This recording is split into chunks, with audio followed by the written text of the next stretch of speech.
Hello dear students, इस lecture में हम लोग सोनिक बूम्स के बारे में पढ़ सीखेंगे। सोनिक बूम्स क्या होता है, ये क्या है, competitive exam point of view से थोड़ा इंपॉर्टेंट हो जाता है और वैसे भी बहुत इंटरेस्टिंग चीज़ है, सीखना चाहिए। ठीक है, जिसके बारे में हम लोग नेचुरल फिनोमेनॉन्स कुछ ऐसे होते हैं जो सोनिक बूम की वजह से होता है, जो बहुत ही डिवास्टेटिंग होता है। तो एक एक करके थोड़ी देर में बिल्कुल क्लियर हो जाएगा कि ये सोनिक बूम होता क्या है। सोनिक बूम्स, ठीक है, क्या होता है। देखिए, अभी तक हम लोगों ने क्या दिखा कि जहाँ भी जो वेलोसिटी ऑफ सोर्स है और वेलोसिटी ऑफ साउंड है, वो जो डॉपलर इफेक्ट जो हम लोग पढ़ रहे हैं उसमें अभी तक हम लोगों ने यही माना है कि जो स्पीड ऑफ सोर्स जो है वो स्पीड ऑफ साउंड से काफ़ी कम है।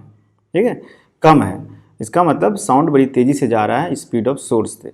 लेकिन एक ऐसा केस भी हो सकता है जहां पर कि साउंड की स्पीड से ज़्यादा तेज से खुद सोर्स मूव कर रहा हो, उस केस में सोनिक बूम जनरेट होता है। ठीक है, मान लीजिए cases where velocity of source is और observer is less than the velocity of sound, ये तो हम लोगों ने डिस्कस किया है। What happens if the velocity of source और observer is greater than the velocity of sound, तब क्या होगा। If anything moves with a speed greater than the speed of sound in that medium then it is called supersonic speed. ठीक है, supersonic speed उसे बोलते हैं। Fighter aircraft के बारे में आप लोगों ने सुना होगा, you might have heard the fighter aircraft. वो क्या होता है, उनकी स्पीड जो होती है स्पीड ऑफ साउंड से ज़्यादा होता है एंड इनको सुपरसोनिक स्पीड कहा जाता है, सुपरसोनिक फाइटर प्लेन कहा जाता है, काफ़ी लोगों ने सुना होगा।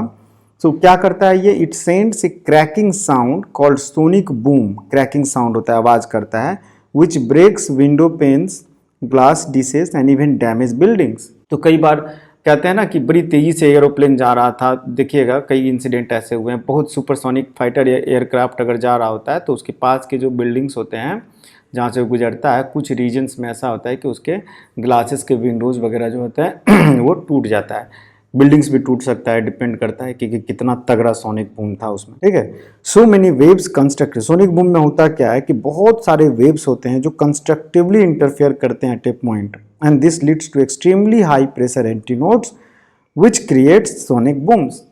तो एक जगह अगर बहुत सारा प्रेशर एंटीनोड्स का मतलब हाई प्रेशर, अगर किसी पॉइंट पर बहुत सारा हाई प्रेशर एक ही साथ जमा हो रहा हो तो वो बहुत ज़्यादा फोर्स जनरेट करता है। प्रेशर टाइम्स एरिया क्या होता है, फोर्स होता है।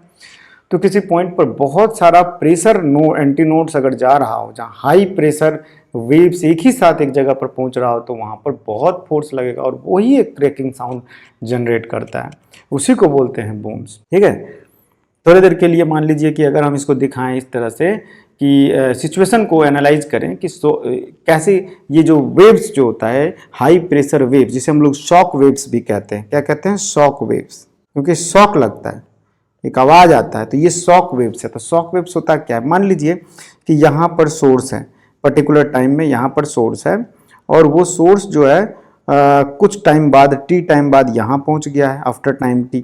ये आपका t इक्वल टू 0 है और ये t इक्वल टू t0 किसी दूसरे टाइम पे यहाँ पहुँच गया है। ठीक है, तो जब यहाँ पहुँचा है ए पॉइंट से बी पॉइंट पर, तो उस बीच में जितने भी वेव फ्रंट्स हैं, जितने भी प्रेशर वेव्स हैं, हाई प्रेशर वेव्स, उसको अगर हम ड्रॉ करें तो कैसा होगा कि वो आप देखिएगा कि मान लीजिए यहाँ पर कोई एक हाई प्रेशर कुछ इस टाइप का है, सपोज कीजिए, सॉरी, ठीक है, मान लीजिए ये एक हाई प्रेशर हुआ। इसके बाद डिफरेंट लोकेशंस पे हम लोग ड्रॉ कर सकते हैं कि इसके डिफरेंट लोकेशंस पे ड्रॉ किया जा सकता है ऐसे। ठीक है, यहाँ से ये शुरू हुआ है, शुरू होने के बाद यहाँ गया, दूसरे टाइम देखिएगा कि ये कोन के शेप में जो होता है वेव फ्रंट जनरेट होता है, कोन के शेप में। जब ये यहाँ पे है तो कुछ इस टाइप का जनरेट होगा, इस टाइप का जनरेट हुआ, फिर आगे बढ़ गया तो ऐसा कुछ जनरेट हुआ, फिर आगे बढ़ गया ऐसा कुछ जनरेट हुआ। एक्चुअली हम 2-4 ड्रॉ करके दिखा रहे हैं, बट होता कितना है, देयर आर इनफाइनाइट नंबर्स, बहुत ज़्यादा, नॉट इनफाइनाइट बट बहुत ज़्यादा होता है एक साथ में, बहुत ज़्यादा होता है, बहुत ज़्यादा ऐसे वेव्स जनरेट होते हैं ये। और जो एकदम पॉइंट पर है वो उसका छोटा सा भी वेव है, वो जनरेटिंग हुआ है बस। तो इस केस को ऐसे समझिए कि ये जो है सोर्स वो मूव कर रहा है Vs, जो कि स्पीड बहुत ज़्यादा है, तो वेव फ्रंट के पहुंचने से पहले ही वेव पहुंच गया, तो पीछे अपना वेव फ्रंट छोड़ते गया, बहुत सारा वेव फ्रंट, समझ रहे हो ना। t इक्वल टू 0 पर यहाँ है, V सोर्स जो है वो यहाँ पहुंच गया है, सोर्स V सोर्स यहाँ पहुंच गया है, जबकि उसके पीछे जो वेव फ्रंट जनरेट हुआ था वो वहाँ पहुंचा ही नहीं है। तो बहुत सारा वेव फ्रंट वहाँ पे क्या हो रहा है, सुपर इम्पोज हो रहा है। तो कहाँ पे सुपर इम्पोज हो रहा है?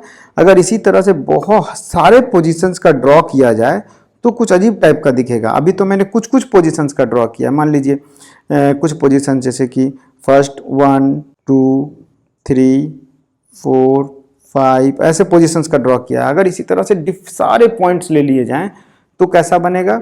वो एक इस टाइप का बनेगा। ऐसे सर्कल्स, बहुत सारे सर्कल्स बनेंगे और सारे सर्कल्स को अगर आप ड्रॉ करिएगा तो देखिएगा क्या सारे सर्कल्स का जो एज है, ये एज वो इस कोन में लाई करेगा। सब सर्कल का एज इसी कोन में लाई करेगा और इसी कोन में लाई करेगा और इसी कोन का जो कोन मतलब ये जो रीजन है यही बूम रीजन है। यही मतलब जब जब इस रीजन से, इस वाले रीजन से पास होगा, इस वाले रीजन में जो भी चीज़ पड़ेगा उस पर बहुत ज़्यादा प्रेशर है, बहुत ज़्यादा फोर्स लगेगा और क्रैकिंग साउंड यहीं पे आएगा। ठीक है, एक एनिमेशन देखेंगे उससे बिल्कुल क्लियर हो जाएगा। ठीक है हम लोग, लेकिन इसका थोड़ा सा अगर मैथमेटिक्स देख लें तो मान लीजिए कि ये अगर थीटा एंगल बनाता है आफ्टर टाइम टी, ये सपोज थीटा एंगल बनाता है तो टी टाइम में ये डिस्टेंस कितना कवर किया है? ये यहाँ से यहाँ तक टी टाइम में वी स्पीड इंटू टी इतना टाइम कवर किया है।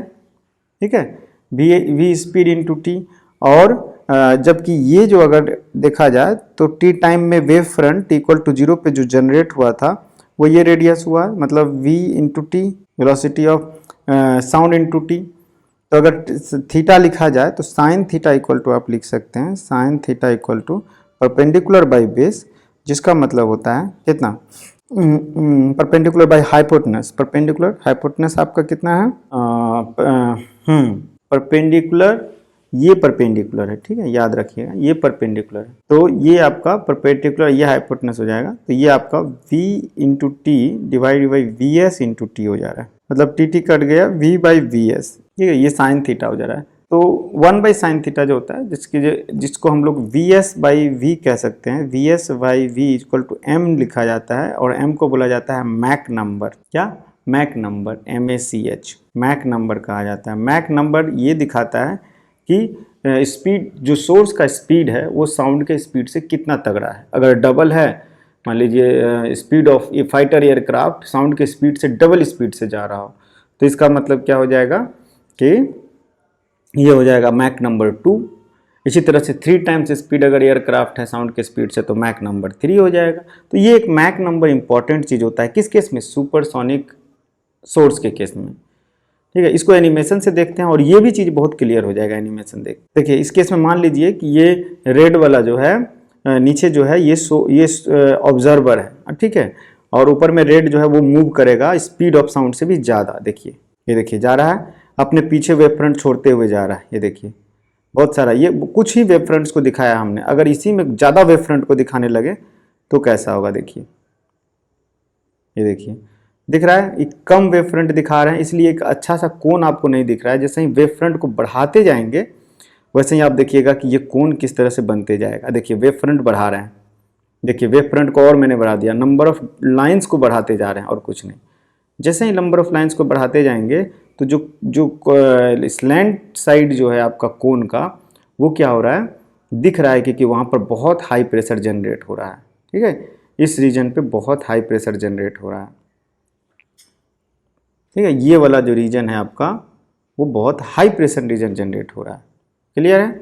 देखिए, और जब भी पास करेगा ये किसी इस वाले चीज़ पे जहाँ से जैसे गुजरेगा ना, तो उसके नीचे अगर घर हुआ या कोई चीज़ हुआ तो वो क्या करता है, उससे जब पास करते ही देखिए जा रहा है सुपरसोनिक एयरक्राफ्ट। और इस रीजन में ध्यान दीजिए, इस वाले रीजन में जहाँ भी पड़ता है वो वहाँ पर हाई प्रेशर और देयरफॉर हाई फोर्स लगता है और इसी को हम लोग सुपरसोनिक बूम कहते हैं, आवाज़ करता है। ठीक है, क्लियर हुआ? तो ये जो है शॉक वेव्स जनरेट होता है और ये डायग्राम से आप अच्छे से समझिए कि ये जो हाई प्रेशर जोन जो क्रिएट हुआ है ये वाला, ये किस वजह से क्रिएट हुआ है? इसलिए क्रिएट हुआ है कि सोर्स स्पीड से जा रहा है, अपने पीछे वेव फ्रंट्स को छोड़ते जा रहा है, बहुत सारा वेव फ्रंट। ठीक है, और ये जो सरफेस है यहाँ पर हाई प्रेशर एक साथ सुपर इम्पोज हो रहा है, इसलिए इसमें बहुत सारा ड्रॉ कर दिया गया, इसलिए लाइंस को नहीं दिखाया गया है, केवल वेव्स को दिखाया जा रहा है कि ये बहुत हाई प्रेशर है। अब यहाँ पर मान लीजिए कोई एक बिल्डिंग है ये, और इस बिल्डिंग में ग्लासेस वगैरह लगे हुए हैं, तो इतना ज़्यादा फोर्स लगेगा कि ग्लास बहुत जल्दी टूट जाता है, टूट जाएगा। और बहुत ज़्यादा हुआ तो बिल्डिंग भी टूट सकता है। लेकिन रीजन पता चल जा रहा है क्यों टूट रहा है। जैसे ही ये इससे होकर के क्रॉस करेगा, इस वाले रीजन में से क्रॉस करेगा तो पटाख से इसको तोड़ देगा। यही होता है आपका सुपरसोनिक बूम। क्लियर हो गया? ठीक है। और इसका जो मैथमेटिक्स है वो मैथमेटिक्स बहुत सिंपल है, यही है आपका sin theta equal to V/Vs। ठीक है, इस पर बेस्ड कुछ न्यूमेरिकल आप कर लेंगे। Okay, thank you.